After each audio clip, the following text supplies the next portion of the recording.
Scientist ने एक theory दी कि आज से कई मिलियन साल पहले एक कॉमेट खला से उड़ता हुआ हमारी ज़मीन पर आकर गिरा।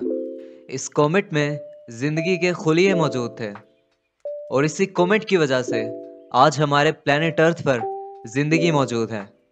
साइंटिस्ट की इस थ्योरी के मुताबिक आज से कई मिलियन साल पहले हमारी अर्थ का टेम्परेचर या इन्वायरमेंट ऐसा ना था कि यहाँ पर लाइफ का सर्वाइवल पॉसिबल हो। इसलिए जिंदगी यहाँ पैदा नहीं हुई बल्कि किसी और प्लेनेट से इस अर्थ पर आई है और ज़्यादा इम्कान ये है कि ज़िंदगी मार्स से आई है। साइंटिस्ट के मुताबिक आज से 3 या 4 अरब साल पहले मरीख पर माहौल ऐसा था कि वहाँ पर ज़िंदगी पैदा हो सके। इन्हीं थ्योरीज की वजह से साइंटिस्ट मार्स पर एक कॉलोनी बनाना चाहते हैं जहाँ पर अर्थ से जाकर इंसान रहा करेंगे। नासा और स्पेस एक्स बहुत तेज़ी से इस प्रोजेक्ट पर काम कर रही हैं। 1976 को नासा की तरफ से भेजा गया वाइकिंग 2 मिशन पहली दफ़ा मार्स की सरफेस पर सॉफ्ट लैंडिंग करता है और मार्स की सरफेस की पिक्चर भेजता है। वाइकिंग 2 ने मार्स के सरफेस से जो पहली पिक्चर भेजी वो ये थी। उसके बाद वाइकिंग 2 ने मार्स की जो पिक्चर्स भेजी उससे मार्स की सरफेस बिल्कुल हमारी ज़मीन की सरफेस की जैसी लग रही थी। अब वाइकिंग 2 का काम मार्स की सरफेस पर ज़िंदगी को तलाश करना था। मार्स की सरफेस पर मौजूद मिट्टी पर एक्सपेरिमेंट्स करना थे और देखना था कि क्या इस मिट्टी में कोई ऐसा केमिकल मौजूद है जिससे हमें मार्स पर ज़िंदगी के कोई आसार नज़र आ सकें या कोई ऐसा सबूत मिल सके जिससे हमें ये वाज़िया हो जाए कि आज से कई मिलियन साल पहले मार्स पर ज़िंदगी मौजूद थी। वाइकिंग का मिशन सिर्फ 90 दिन का था, लेकिन ये 6 साल 4 माह तक मार्स से ऑपरेट करता रहा। अपने इस मिशन के दौरान वाइकिंग ने मार्स की तकरीबन 50,000 पिक्चर्स ज़मीन पर भेजी और इन पिक्चर्स में बहुत बड़े बड़े मैदान, घाटियाँ और पथरीली ज़मीन मौजूद थी। लेकिन जिस ज़रूरी काम के लिए वाइकिंग मार्स पर गया था उससे वो काम ना हो सका। लाइफ। वाइकिंग को मार्स पर लाइफ का कोई सबूत ना मिल सका। 6 साल बाद साल 1982 में वाइकिंग मिशन रिटायर हो जाता है और वहीं पर कहीं मार्स की सुर्ख मिट्टी में दफन हो जाता है। लेकिन अपनी रिटायरमेंट से पहले वाइकिंग 2 एक ऐसी पिक्चर भेज जाता है जिससे साइंटिस्ट की मार्स पर जिंदगी की उम्मीदें कुछ हद तक बच जाती हैं। मार्स की सरफेस पर चमकती हुई ये सफ़ेद रंग की तह, ये या तो जमी हुई कार्बन डाइऑक्साइड हो सकती है या तो जमा हुआ पानी। अगर तो ये जमी हुई कार्बन डाइऑक्साइड है तो यहाँ इस जगह पर तो ज़िंदगी मुमकिन नहीं, लेकिन अगर ये जमा हुआ पानी है तो यहाँ पर ज़िंदगी की उम्मीद अभी भी मौजूद है। इसीलिए अपनी आखिरी उम्मीद पर 4 अगस्त सन 2007 को नासा की तरफ से फिनिक्स मिशन लॉन्च किया गया, जो कि मई सन 2008 को मार्स की सरफेस पर पहुंचा। इस फिनिक्स मिशन का काम मार्स की सरफेस को खुरेदना और वहां पर मौजूद बर्फ के एक्सपेरिमेंट्स करना थे कि आया ये बर्फ कार्बन डाइऑक्साइड की है या पानी की। और जब इस बर्फ पर एक्सपेरिमेंट्स किए गए तो पता लगा कि ये बर्फ कार्बन डाइऑक्साइड नहीं बल्कि पानी ही है। प्लेनेट मार्स पर पानी दरियाफ्त हो चुका था। प्लेनेट मार्स का एक दिन 24 घंटे 37 मिनट का होता है। हमारी अर्थ की तरह प्लेनेट मार्स का भी चांद है, बल्कि प्लेनेट मार्स के 2 चांद हैं। तो साइंटिस्ट के लिए अब अगला मिशन इंसानों को मार्स पर पहुंचाना था। एलन मस्क की एजेंसी स्पेस एक्स पहले ही इस मिशन को अनाउंस कर चुकी है। ये मिशन 2 स्टेप्स में कंप्लीट किया जाएगा। पहले मरहले में सन 2025 या 26 तक एक स्पेस क्राफ्ट को मार्स पर भेजा जाएगा। ये स्पेस क्राफ्ट मार्स पर जाकर इंसानों के रहने के लिए ज़रूरी इंतजामात करेगा। इस मिशन में कोई इंसान मार्स पर नहीं जाएगा, सिर्फ एक स्पेस क्राफ्ट को मार्स की सरफेस पर उतारा जाएगा। नासा के अलावा और भी कई कंट्रीज की एजेंसीज मार्स पर पहुंचने के लिए दिन रात कोशिशें कर रही हैं। इन कंट्रीज में रशिया, जापान, अमेरिका, इंडिया और यूएई तक शामिल हैं। यूएई ने भी मार्स पर इंसानी बस्ती बनाने का ऐलान कर रखा है। यूएई ने मार्स की तैयारी के लिए एक मसनूई मार्स बना रखा है जिसमें उन लोगों को ट्रेनिंग दी जाएगी जो मार्स पर जाकर रहेंगे। इस मसनूई मार्स का एटमॉस्फेयर और टेम्परेचर बिल्कुल वैसा होगा जैसा कि मार्स का है। पहला इंसानी मिशन मार्स पर लैंड करेगा तो ये 2 साल तक मार्स पर ही रहेंगे। फिर 2 साल बाद एक और रॉकेट इंसानों को लेकर मार्स पर जा सकेगा और ऐसे हर 2 साल बाद ये शिफ्ट्स चेंज होती रहा करेंगी। लेकिन सवाल ये पैदा होता है कि हम दो दो साल का वक्फा क्यों लाएंगे।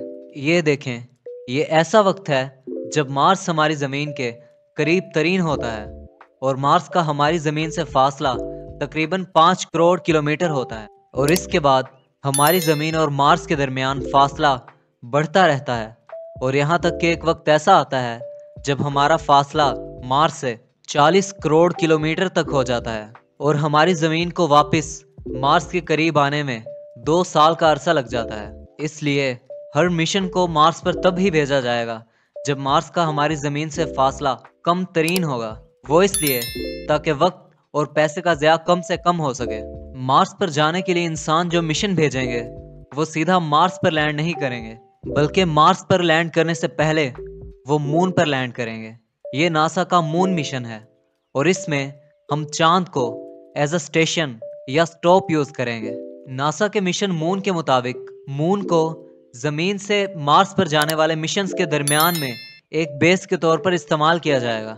मून को बेस बनाने के बाद मार्स पर रोबोटिक मिशंस भेजे जाएंगे जो कि मार्स पर एक ऐसी जगह का इंतखाब करेंगे जहां पर हमारी इंसानी जिंदगी मुमकिन हो। इंसानों के रहने के लिए सही जगह ढूंढने के बाद ये रोबोट्स ज़रूरी तामीरात करेंगे और बिजली पैदा करने का इंतज़ाम करेंगे। लेकिन मार्स पर बिजली कैसे पैदा की जाएगी?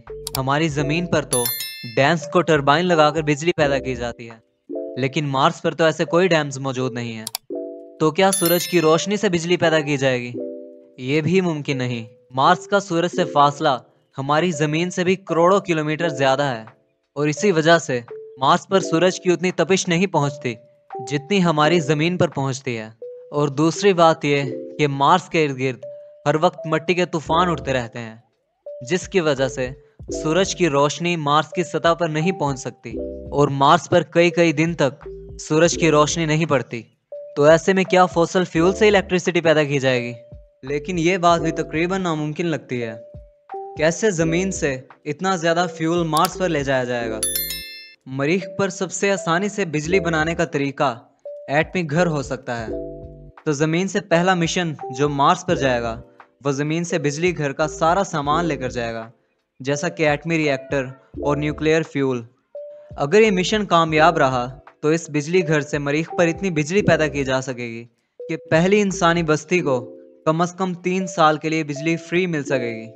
लेकिन इस फ्री बिजली का हम करेंगे क्या? क्योंकि इंसान तो मरीख पर सरवाइव ही नहीं कर सकता। वो इसलिए क्योंकि मार्स का एवरेज टेम्परेचर -60 डिग्री सेल्सियस होता है और वहाँ का एटमॉस्फेयर ऐसा है कि -1 डिग्री सेल्सियस पर वहाँ पानी बॉयल होने लग जाता है। तो अगर इंसान मार्स की ज़मीन पर खड़ा हो जाए तो इसके साथ एक ही वक्त में 3 से 4 काम होंगे। एक तो उसे इतनी शदीद सर्दी लगेगी जिसकी वजह से वह जम कर रह जाएगा। दूसरा, बहुत ही थिन एटमॉस्फेयर की वजह से मार्स पर इंसान का खून उबलना शुरू हो जाएगा, जैसे ज़मीन पर 100 सेल्सियस पर पानी उबलता है। और तीसरा ये कि मार्स के एटमॉस्फेयर में ऑक्सीजन की क्वांटिटी 1% से भी कम है, तो इंसान तो वहाँ सांस ही नहीं ले सकेगा। अगर हम किसी तरह इन चीज़ों से बच भी जाएंगे तो हमें मरीख की ख़तरनाक रेडिएशंस ही मार देंगी, क्योंकि हमारी ज़मीन की तरह मार्स के गिर्द मैग्नेटिक फील्ड मौजूद नहीं, जिसकी वजह से सूरज से आने वाली ख़तरनाक रेडिएशंस और खला में मौजूद रेडिएशंस मार्स के एटमॉस्फेयर में आसानी से दाखिल हो जाती हैं, जबकि हमारी ज़मीन के गिर्द मौजूद मैग्नेटिक फील्ड हमें इन ख़तरनाक रेडिएशन से बचा लेती है। तो अब अगर हमें मार्स पर रहना है तो हमें इन मसाइल का हल ढूंढना पड़ेगा। इसका हल साइंटिस्ट ने ये दिया। ये जो घर और सूट्स आपको पिक्चर्स में नज़र आ रहे हैं, ये घर इंसानों को एटमॉस्फेरिक प्रेशर, इंतहाई सर्दी और ख़तरनाक रेडिएशन से बचाएंगे और फिर इंसान मरीख पर ऐसी कॉलोनीज़ बनाएगा जिसके अंदर मसनूई तौर पर ज़मीन जैसा एटमॉस्फेयर पैदा किया जाएगा।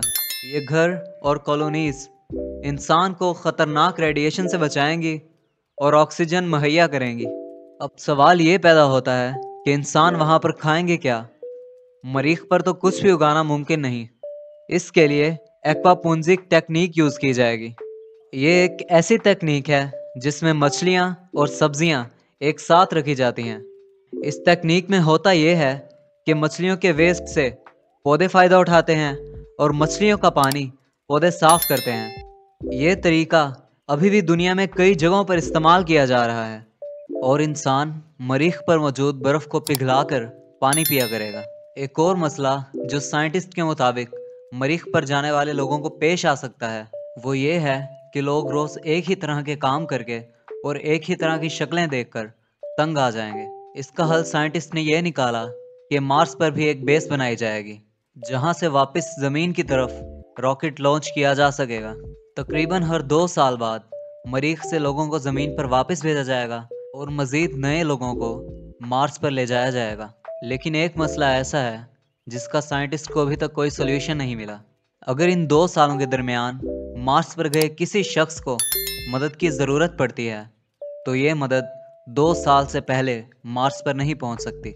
ये लोग मरीख से पैगाम तो भेज सकते हैं ज़मीन पर और उस पैगाम को भेजने में तकरीबन 8 मिनट का वक्त लगेगा, लेकिन ह्यूमन एड इंसानी मदद सिर्फ 2 साल बाद ही पहुंच सकती है, उस वक्त जब हमारी ज़मीन और मार्स के दरमियान में फासला सबसे कम होता है।